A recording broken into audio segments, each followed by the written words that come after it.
मेरा नाम सौरभ पुरी है। आप क्या हैं, कृषि वैज्ञानिक? मैं आज अवॉर्डी हूँ और हमारी काफ़ी बड़ी कंपनी है ड्रोन्स टेक लैब करके। फुल इंडियन कंपनी है जिसने ऑपरेशन सिंदूर में भी रिप्रेजेंटेशन की हुई है हिंदुस्तान की। जी ड्रोन्स की, जी हाँ जी। और अब काफ़ी हद तक हम कृषि और इरिगेशन में भी हम लोग काफ़ी ज़्यादा आगे बढ़ रहे हैं। क्या मानते हैं ड्रोन्स का कितना मतलब फ़ायदा होगा कृषि में अगर ड्रोन्स आ जाएं तो? काफ़ी फ़ायदा है। देखिए ड्रोन्स आ चुके हैं। अब हम बड़े बड़े एम्स्टर्डम, बड़े बड़े देशों का एग्जांपल लें तो वो काफ़ी हद तक ड्रोन्स के थ्रू ही अपने को आगे बढ़ाकर जो उपज है वो 2 गुना और 3 गुना तक का रिजल्ट हम लोग देख पा रहे हैं। हम लोगों ने काफ़ी जगह इम्प्लीमेंट कर दिया है, बिहार, यूपी, असम। तो हमें रिजल्ट्स काफ़ी ज़्यादा अच्छी तरह दिख रहे हैं। जहाँ पर ह्यूमन पावर कम हो जाती है वहाँ पे ड्रोन्स बिल्कुल तरीके से, चाहे वो आप बोलें कि फर्टिलाइज़र को डालना हो, चाहे उसमें बीज डालना हो, चाहे ये पता करना हो कि वेदर फोरकास्ट के थ्रू कि कब कितनी देर तक, अब वेदर को तो आपको पकड़ना ही पड़ेगा कहीं ना कहीं जाकर, तो वो AIML के थ्रू आराम से हो जाता है थ्रू ड्रोन्स टेक्नोलॉजी। ड्रोन्स की बात की आपने, तो उत्तर प्रदेश सरकार की कितनी सीरियस लगती है आपको कृषि को लेकर? नहीं, उत्तर प्रदेश सरकार बहुत सीरियस है। मेरे को लगता है कि माननीय CM जी हैं जो अपने योगी जी, उनके नेतृत्व में हम लोग के काफ़ी इनिशिएटिव्स हुए हैं और मेरे को बिल्कुल दिख रहा है, जो मेरे को काफ़ी खुशी है। मैं लंदन से पढ़ के आया, मुझे था कि नहीं इंडिया में क्या होगा टेक्नोलॉजी का, लेकिन बहुत खुशी हो रही है इस तरीके से देखकर कि इतना आगे बढ़ाया जा रहा है इस चीज़ को और काफ़ी अच्छा नेतृत्व मुझे देखने को मिल रहा है। जैसे योगी सरकार की जो नीतियाँ हैं किसानों के भविष्य को सुरक्षित और मजबूत कर बनाने की, तो लग रहा है वो नीतियाँ सही है? जब योगी सरकार जी की बात हो रही है तो मेरे को लगता है काफ़ी नीतियाँ ठीक हैं। इम्प्रूवमेंट तो हमेशा वो सुनने को तैयार रहते हैं। हम खुद देख पा रहे हैं कि जो योगी जी के नेतृत्व में सरकार चल रही है वो काफ़ी फीडबैक लेते हैं इंडस्ट्रीज़ का और सब चीज़ों का, और मुझे लगता है कि अगर वो फीडबैक लेते रहें तो ये पॉलिसीज़ और इस तरह की नीतियाँ चेंज हो सकती हैं और एक बेटरमेंट की तरफ हम बढ़ सकते हैं आगे जाके। चलिए, धन्यवाद। बहुत बहुत धन्यवाद। तो चलिए, नमस्कार, स्वागत है एक बार फिर से आप सभी का। जैसे कि आप सभी को बताया, इस समय हम लखनऊ में हैं और यहाँ पर छठी उत्तर प्रदेश कृषि विज्ञान कांग्रेस 2026 का जो शुभारंभ है वो मुख्यमंत्री योगी आदित्यनाथ के द्वारा किया जाएगा। स्टूडेंट्स हैं हमारे बीच जो कि एग्रीकल्चर से PhD कर रहे हैं, इनसे बात करेंगे। क्या नाम है आपका? जी सर, मेरा नाम राहुल चौधरी। अच्छा, क्या कहेंगे आज जिस तरह से मुख्यमंत्री जो योगी आदित्यनाथ हैं वो यहाँ आएंगे, शुभारंभ करेंगे जो कृषि विज्ञान कांग्रेस है उसका? जी सर, सबसे पहले तो ये बड़ी अच्छी बात है कि अपने सबको इसके इंटीग्रेटेड प्लेटफॉर्म मिल रहा है अपने एग्रीकल्चर की। जो स्टेट एग्रीकल्चर यूनिवर्सिटीज़ में जो रिसर्च चल रहा है, जो इम्प्लीमेशन हो रहा है फार्मर तक, उसको एक जगह पे लाने का और लोगों के और एक्सटेंशन करने की चीज़ें मिलना प्राप्त होती है। क्या लगता है कि उत्तर प्रदेश को एग्रीकल्चर का हब बनाने की जो कोशिश इस समय की जा रही है उत्तर प्रदेश के मुख्यमंत्री के द्वारा, सही दिशा में जा रही है? बिल्कुल सर, सही दिशा में जा रही है। जैसे अपन देख सकते हैं वीट हो गया, शुगर केन हो गया, इनमें हाई प्रोडक्शन में देखें तो यही यूपी, फिर ये पंजाब, हरियाणा वगैरह उसके बाद में रहता है, लेकिन यूपी का एरिया सबसे ज़्यादा है प्रोडक्शन में, एग्रीकल्चर प्रोडक्शन को देखें तो। क्योंकि कहा जाए कि एक विज़न है गवर्नमेंट का कि किसानों की आय दोगुना करना। तो जिस तरह से, जैसे आप स्टूडेंट्स हैं, आपको पता होगा कि एग्रीकल्चर में किस तरह से प्रोडक्शन बढ़ाया जा सकता है, किस तरह से लागत कम करके प्रोडक्शन बढ़ा के जो काम किए जाएंगे, चाहे तकनीकी बात करें, चाहे ड्रोन का इस्तेमाल हो या फिर किसी और चीज़ का इस्तेमाल हो, तो क्या ये संभव है? जी सर, किसानों की आय तो देखो दोगुनी करने के 2 तरीके हैं। या तो अपन प्रोडक्शन को इंक्रीज़ कर सकते हैं या फिर कॉस्ट ऑफ कल्टीवेशन को अपन कम कर सकते हैं। तो पहला ऑप्शन यही होता है कि अपन कॉस्ट ऑफ कल्टीवेशन को कैसे न कैसे मिनिमाइज़ करें। उसके लिए अपने को नेचुरल जो रिसोर्सेज है उनको मैनेज करना बहुत ही ज़्यादा ज़रूरी है, ना कि एक मॉडर्न पे ज़्यादा अप्रोच दे के नेचुरल फार्मिंग पे अपने को ज़्यादा प्रैक्टिस करनी चाहिए। अच्छा, जिस तरह से एग्रीकल्चर, भारत एक एग्रीकल्चर प्रधान देश है, एग्रीकल्चर को बढ़ावा मिल रहा है उत्तर प्रदेश में? जो एग्रीकल्चर इंस्टीट्यूट है या फिर जो वैज्ञानिक हैं उनको बढ़ावा मिल रहा है, प्रोत्साहन मिल रहा है? बिल्कुल सर, प्रोत्साहन मिल रहा है। जैसे कि आप देख लो कि पहले के टाइम में और अब के टाइम में हायर नंबर ऑफ एजुकेशन में, जैसे मास्टर्स हो गया, PhD हो गया, कि जैसे अभी की जो पीढ़ियाँ आ रही है तो नंबर ऑफ सीटेज हर यूनिवर्सिटीज़ में बढ़ा दी गई है, क्योंकि एग्रीकल्चर को ऐसा इमर्जिंग सेक्टर देखा जा रहा है। क्योंकि आप देख लो, लॉकडाउन देख लो, कोई सी भी सिचुएशन देख लो, एग्रीकल्चर ऐसे एक सेक्टर है जो कभी भी डाउनफॉल नहीं होता ना, यही। चलिए, धन्यवाद। और भी हैं, उनसे बात करेंगे हम यहाँ पर। क्या नाम है आपका सर? चिराग। क्या कहेंगे चिराग जी, जिस तरह का काम उत्तर प्रदेश सरकार इस समय कर रही है कृषि को लेकर, खासकर बात करें, इस तरह के जो सम्मेलन हो रहे हैं जहाँ वैज्ञानिक हैं, कृषि वैज्ञानिक हैं, स्टूडेंट्स हैं, आप भी PhD कर रहे हैं, तो ये सब एक ही मंच पर आए हैं। कृषि में किस तरह से हम आगे बढ़ सकते हैं, इस तरह का कार्य जो इस समय किया जा रहा है, सही मानते हैं?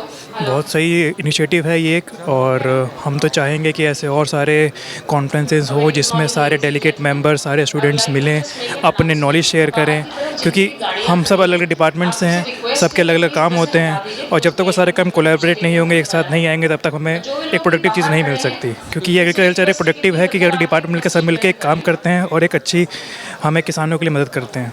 क्या आप मानते हैं कि योगी सरकार की नीतियाँ जो हैं वो किसानों के भविष्य को सुरक्षित करने में और मजबूत बनाने में आगे बढ़ रही हैं? हाँ हाँ, बहुत से ऐसे इनके स्कीम्स हैं जो फार्मर्स के लिए हेल्प कर रहे हैं। जहाँ कुछ ऐसे प्रोग्राम है जो बुंदेलखंड रीजन, जहाँ मेरी पीएचडी हो रही है बांदा यूनिवर्सिटी एग्रीकल्चर यूनिवर्सिटी में, उस तरफ खेती के लिए इतनी मतलब पानी की समस्या है और वहाँ बहुत मतलब गर्म एरिया है। तो उस एरिया में काफ़ी इनिशिएटिव हो रहे हैं जहाँ पे हम लोग अच्छी एग्रीकल्चर के लिए वैरायटी बना रहे हैं फार्मर्स के लिए, उनको अच्छी उपज मिले और वो अच्छा पैसा कमाएँ।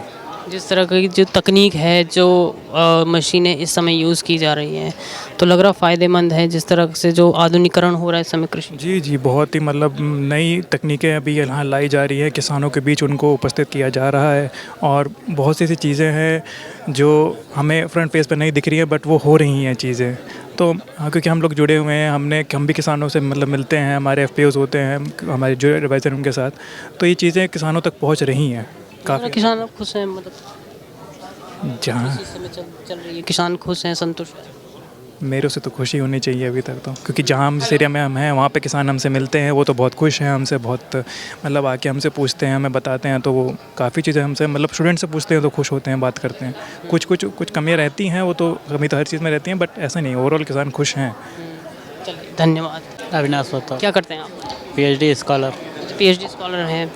क्या कहेंगे जिस तरह से जो मंच लगाया गया है, जो कृषि विज्ञान कांग्रेस का जो शुभारंभ आज मुख्यमंत्री करेंगे, जहां वैज्ञानिक और स्टूडेंट सब साथ में बैठे हुए हैं, कितना फ़ायदा मिलेगा? बहुत फ़ायदा मिलेगा आगे फ्यूचर में भी।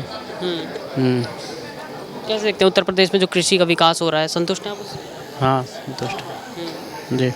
चलिए ठीक है, इनसे बात करते हैं। क्या नाम है? सौरभ तिवारी। क्या कर रहे हैं आप? मैं PhD सेकेंड ईयर का छात्र हूँ। सरदार वल्लभ भाई पटेल यूनिवर्सिटी में पढ़ाई कर रहा हूँ। क्या कहेंगे जिस तरह से जो ये मंच आज मुख्यमंत्री आएंगे, जहां वैज्ञानिक भी होंगे और कृषि वैज्ञानिक के साथ साथ जो स्टूडेंट्स हैं एग्रीकल्चर के, वो भी हैं, सब साथ में मिलकर जो डिस्कशन होगा उत्तर प्रदेश में जो कृषि की इस समय जो चाहे ड्रोन फार्मिंग हो या फिर जो इंफ्रास्ट्रक्चर है, संतुष्ट हैं आप? बिल्कुल पूरी तरह संतुष्ट हैं। जैसा कि मोदी जी ने विकसित भारत 2047 का जो विज़न है, उसमें योगी जी ने काफ़ी सहयोग किया है। जो हमारे निदेशक डॉक्टर संजय सिंह सर हैं उपकार के, उनका भी विशेष योगदान है। जैसे यूनिवर्सिटीज़ में कॉन्फ्रेंस करना, बहुत सारी थीम है, किसानों की आय दोगुनी करने के कदम के लिए एक विशेष कदम है ये। यहीं से हम लोग जो छात्र हैं या स्टूडेंट हैं, VIPs हैं, साइंटिस्ट हैं, ये लोग बाहर जाते हैं फार्मर्स को बताने के लिए, या कास्ट ऑफ कल्टीवेशन को कम करना, चीज़ें बताना, किसानों तक पहुंचाना, इसके लिए एक बहुत बेहतरीन और महत्वपूर्ण कदम है ये। किसानों की आय दुगने करने का आपने जिक्र किया है, तो जो इस समय उत्तर प्रदेश में चल रहा है, सरकार जिस तरह ध्यान दे रही है खासकर किसानों के ऊपर कि किस तरह से आय दुगनी हो, क्या लगता है क्या क्या ऑप्शंस हैं यहाँ पर उत्तर प्रदेश के पास?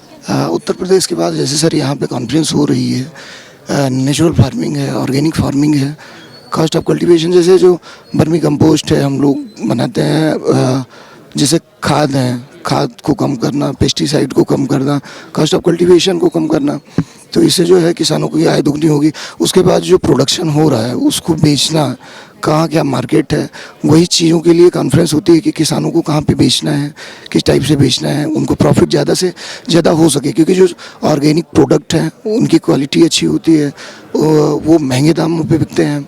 जो पेस्टिसाइड वाले होते हैं उनमें वो दाम किसानों को नहीं मिल पाता। तो अवेयर करने के लिए चीज़ों के लिए कॉन्फ्रेंस ज़रूरी होती है कि किसानों तक बातें पहुँचाई जा सकें, तो उसके लिए बहुत महत्वपूर्ण कदम है ये। आप क्या मानते हैं कि योगी सरकार की जो नीतियां हैं किसानों के भविष्य को सुरक्षित और मजबूत बनाने के लिए जो नीतियां वो बना रहे हैं, तो ये सही नीतियां हैं? बिल्कुल बिल्कुल एकदम सही नीतियां हैं। क्योंकि ये लोग जो यहाँ पे आज आए हुए हैं उत्तर प्रदेश के सभी कोनों से आए हुए हैं। जो हमारी 5-6 यूनिवर्सिटी एग्रीकल्चर की है, वहाँ के स्टूडेंट हैं, प्रोफेसर्स हैं, साइंटिस्ट हैं। तो ये लोग यहाँ पे देखेंगे क्या है, कैसे हैं चीज़ें, किसानों के लिए क्या करना चाहिए आगे।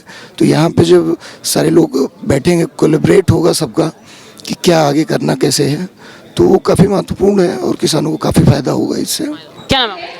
मैं डॉक्टर संदीप कुमार, वर्तमान में सहायक प्राध्यापक हूँ, असिस्टेंट प्रोफेसर, सरदार वल्लभ भाई पटेल कृषि विश्वविद्यालय। इसका सम्मान मिल रहा है आज मुझे बेस्ट शोध पत्र का जो PhD थीसिस होता है उसके लिए सम्मानित किया जा रहा है, जो कि उपकार द्वारा दिया जाता है। किस चीज़ के ऊपर थी आपकी ये जो शोध? ये जो मेरी शोध है ये कृषि सांख्यिकी की शोध थी, जिसमें मैंने मिलेट्स का, जिसको श्री अन्न बोला जाता है, उनमें 6 तरीके की फसलों को लेके उनके वर्तमान और भविष्य की गणना की, जिसके लिए मुझे यहाँ बेस्ट थीसिस का अवार्ड दिया जा रहा है। जिस तरह से कृषि के लिए इस समय सरकार काम कर रही है, जैसे ये आज सम्मेलन हो रहा है, 3 दिवसीय सम्मेलन है जहाँ पर पीएचडी के स्टूडेंट्स भी हैं, वैज्ञानिक भी बैठे हुए हैं और सम्मान दिया जा रहा है वैज्ञानिकों को भी और शोधकर्ताओं को भी। तो क्या कहेंगे जो काम इस समय उत्तर प्रदेश सरकार कर रही है कृषि को बढ़ावा देने के लिए, सराहनीय काम है? बिल्कुल, किसी भी देश की अर्थव्यवस्था या किसी भी देश का विकास कृषि पर आधारित होता है और भारत हमेशा से एक कृषि प्रधान देश रहा है। जिस तरह से आज हमारे सामने कई प्रकार की समस्याएं हैं, उसमें सबसे बड़ी संख्या है बढ़ती हुई जनसंख्या, लेकिन उससे भी ज़्यादा अगर कोई समस्या है तो वो है घटता हुआ एग्रीकल्चर लैंड। हम किसी भी रिसोर्सेज से ऐसा कोई टेक्निक नहीं ला सकते हैं जिससे रिसोर्सेज अपने एग्रीकल्चर लैंड को इंक्रीज़ किया जा सके।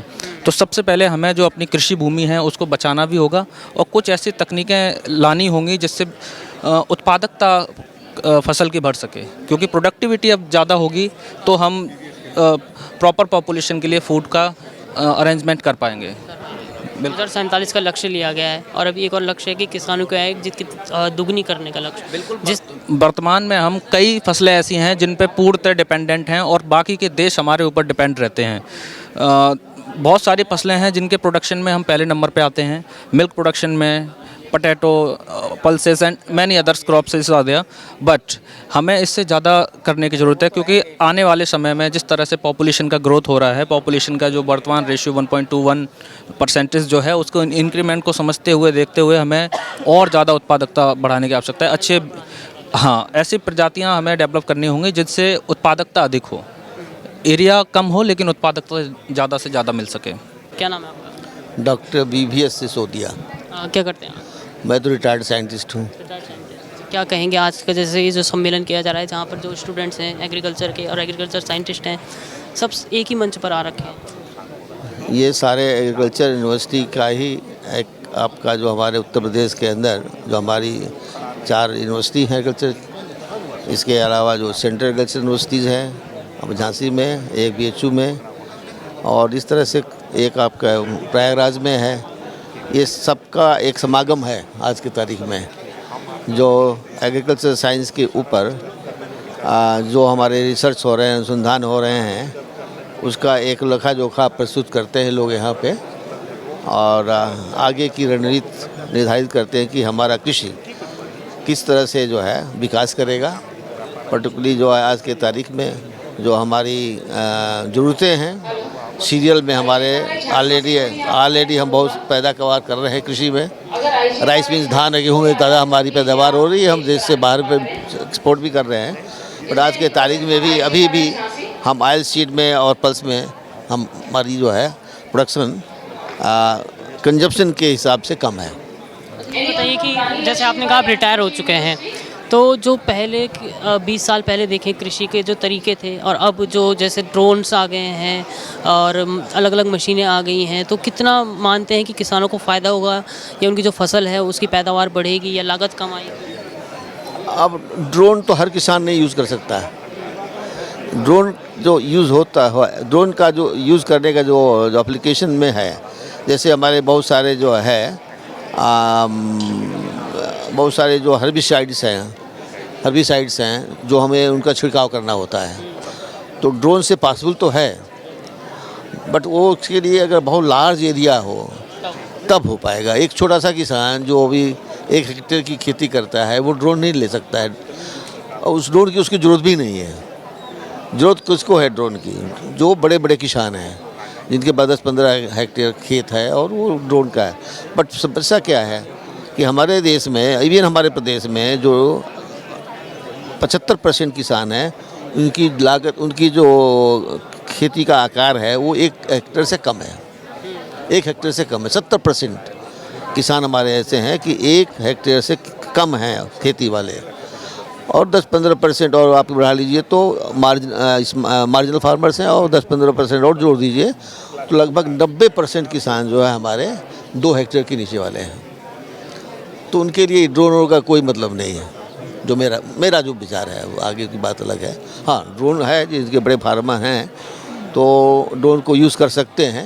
एप्लीकेशन ऑफ फर्टिलाइज़र है, फ्लायर आपका एप्लीकेशन है आपके फर्टिलाइजर्स का, या हर्बिसाइड्स हैं रोग को से उनको बचाना है, तो उस तरह के आपके ड्रोन की एप्लीकेशंस है उसमें।